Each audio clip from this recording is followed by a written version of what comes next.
Bonjour et bienvenue dans cet épisode 3 de Un instant de game design lié au jeu Time Meet, un deck building compétitif à 2 joueurs paru chez Zacatrus.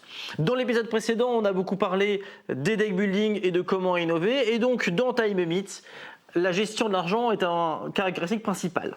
Je disais que dans les deck building, dans l'épisode 2, souvent c'était les cartes qu'on achetait qui également généraient de l'argent pour acheter de nouvelles cartes, et que le prix des cartes était défini par le créateur, par le jeu, et que ça orientait les joueurs. C'est pas du tout le cas dans Time Meet, où l'argent est presque à l'infini. La notion d'argent infini dans les jeux, c'est pas quelque chose de si novateur que ça. Il y a d'autres jeux, on pense à quantitative easing, on peut penser à d'autres jeux où on peut dépenser son argent presque à l'infini et recommencer.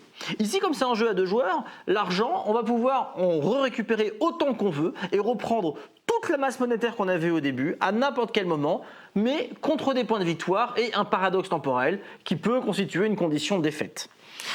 Du coup, les chronos que l'on dépense et l'argent qu'on dépense, il ne vient pas des cartes qu'on intègre dans notre deck, mais d'une main d'argent que l'on a et que l'on va dépenser.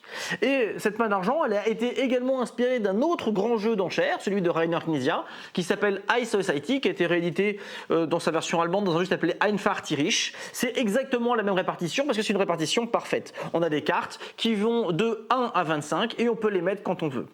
L'avantage d'avoir décorrélé l'argent de la génération achetée par les cartes, c'est que du coup ça permet aussi de faire du bluff dans l'enchère. Non seulement ce sont les joueurs qui déterminent la valeur des cartes, mais ce sont aussi les joueurs qui vont pouvoir bluffer avec leurs cartes. Si je vous mets 4 cartes Chronos mais de faible valeur, vous pouvez penser que j'ai mis beaucoup d'argent. Et pourtant, les 4 premières cartes ne valent pas grand chose.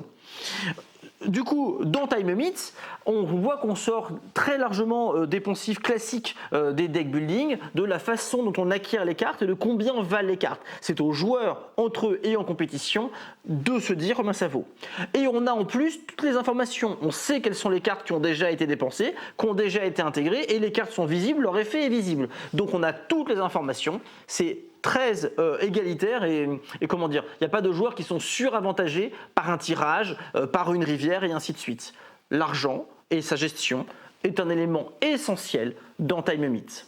Pour cet épisode lié donc à Time Meet, un jeu compétitif à 2 joueurs paru chez Zacatrus.